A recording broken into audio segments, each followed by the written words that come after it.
Muy buenos días, mis estimados oyentes. Aquí de nuevo su instructor de chino mandarín, Rodolfo González Obando, en este corto video de Aprendiendo Chino Mandarín Wo Ni Ta.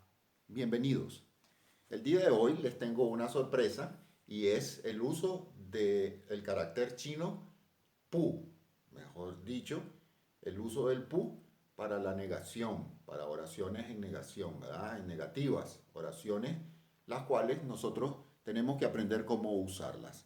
Realmente esta palabra, este carácter pu, es bien interesante porque en la antigüedad, ¿verdad? Se utilizaba de otras maneras, ¿verdad? Tenía otro significado. La procedencia de este carácter también es interesantísima. Tiene un misterio enorme.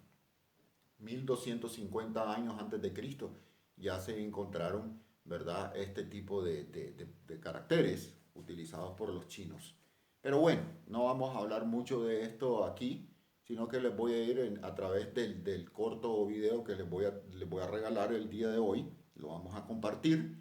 Les explicaré cómo es que se desarrolla, cómo es que se usa y el porqué de este carácter tan interesante que sirve para negar una afirmación, cómo usarlo, su uso gramatical y por supuesto algunas cosas, modalidades especiales que él tiene. Bueno, aprovechen como siempre les digo y les recomiendo, ¿verdad? Y bienvenidos a este nuevo capítulo. Saichien. Empecemos. En chino mandarín, en la escritura tradicional, existen desde hace muchos años cuatro tipos diferentes de caracteres para negación. Esta partícula de negación y sus sinónimos se pueden usar dependiendo del contexto o el momento, pero hoy solamente hablaremos de este pu, mejor dicho, de el actual carácter que sirve para negación. Como les había contado, la transformación de este carácter es de hace muchísimos años, ¿verdad? Como casi todos los caracteres chinos que han venido teniendo una evolución.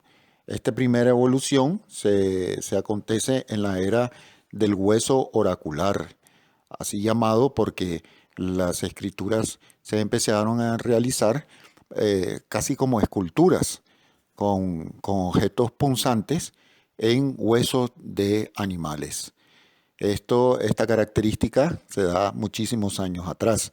Se descubrieron que 1200 años antes de Cristo.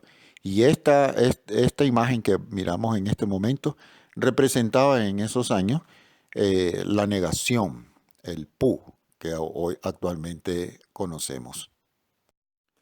Con el transcurso de los siglos aparece la era del bronce y el carácter de nuevo tiene un giro en la escritura y aparece como en esta segunda foto, esta segunda imagen, esta forma de el carácter de negación pu. Existe al igual una segunda era de bronce en la que se dedican los habitantes de China a realizar grandes guerras para determinar los territorios. Existen varios imperios, varias tribus, y se da que la escritura se convierte en esta forma. El pu de negación se transforma, evoluciona en este carácter que miramos en esta imagen.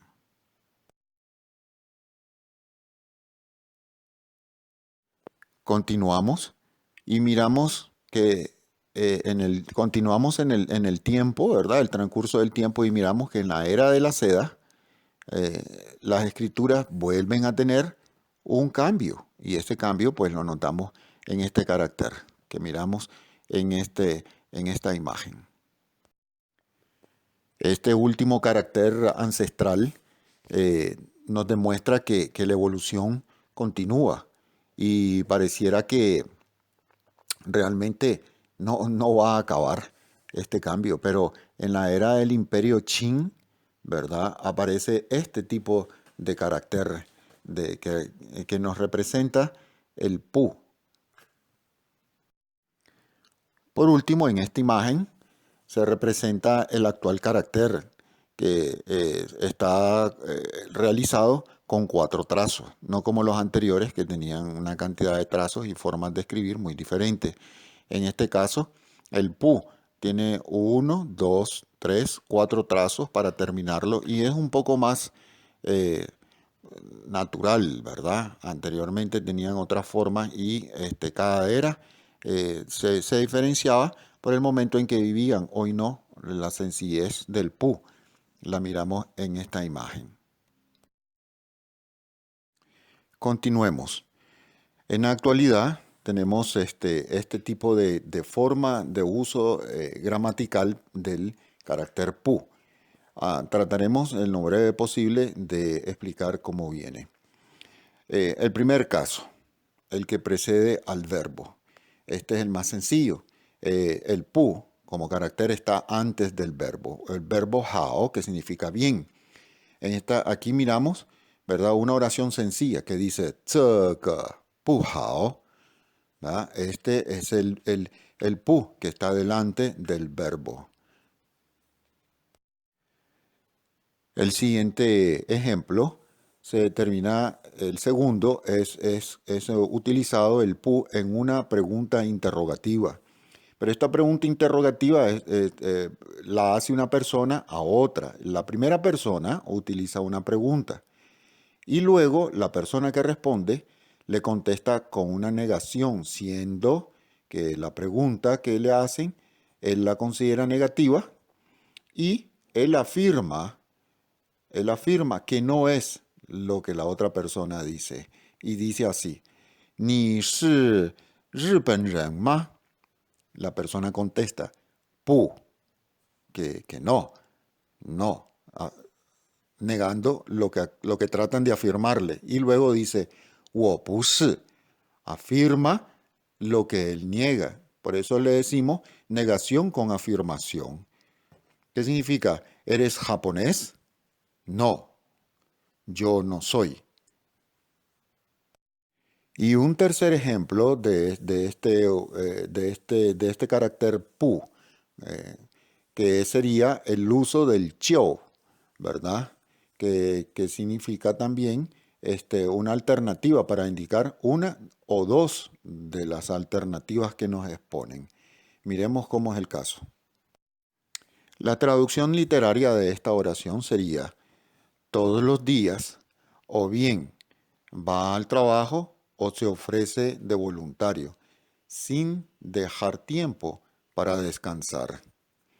En esta traducción, nosotros encontramos que eran dos cosas, o la persona que hablaba decía, o trabaja o hace de voluntario. Lo que sí sabemos es que no se deja ningún tiempo para descansar.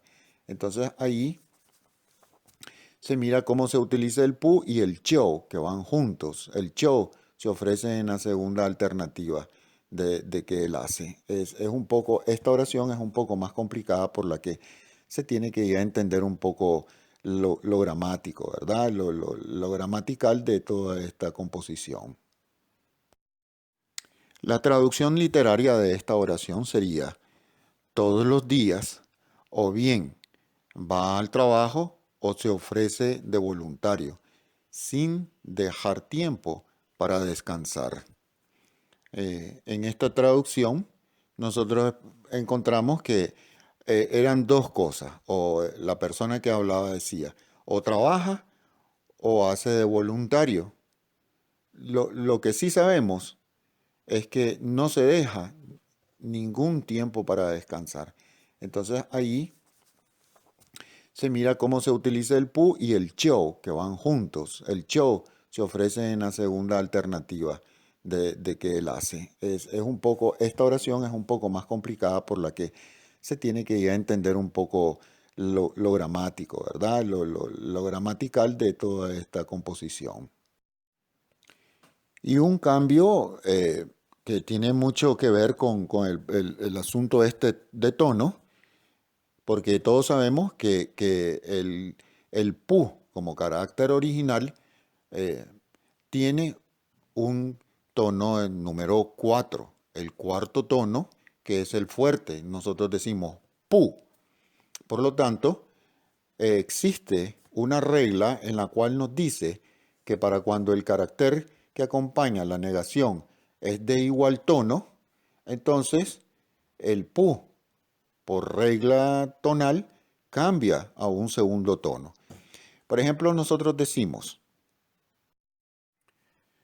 de esta siguiente forma, pu, pero debería de ser pu, porque el pu es cuarto tono, pero con el cambio que existe ahorita, tonal, entonces el pu se convierte en pu segundo tono y entonces se dice pu, no se dice pu, pu tui, no se dice pu tui, se dice pu tui.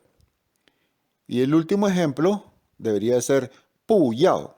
No se dice pu yao, se dice pu yao.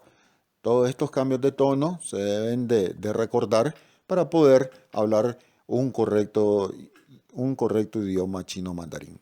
Qué bueno todavía verlos aquí, ¿verdad? Esto significa de que terminaron de ver el video y me supongo de que fui lo suficientemente explícito.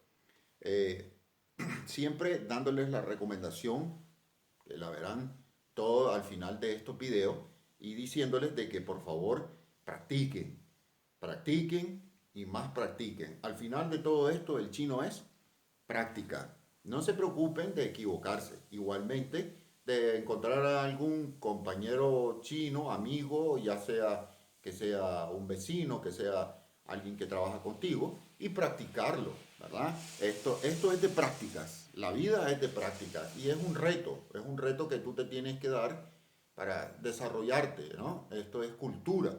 Esto ya no lo tomes como algo así como una nota en el colegio. No, esto es simplemente cultura. Úsalo, siéntete libre y verás que las cosas se sienten diferentes. El chino no es difícil. Aprovecha el tiempo, que el tiempo se va. Nos vemos la próxima vez. 再见.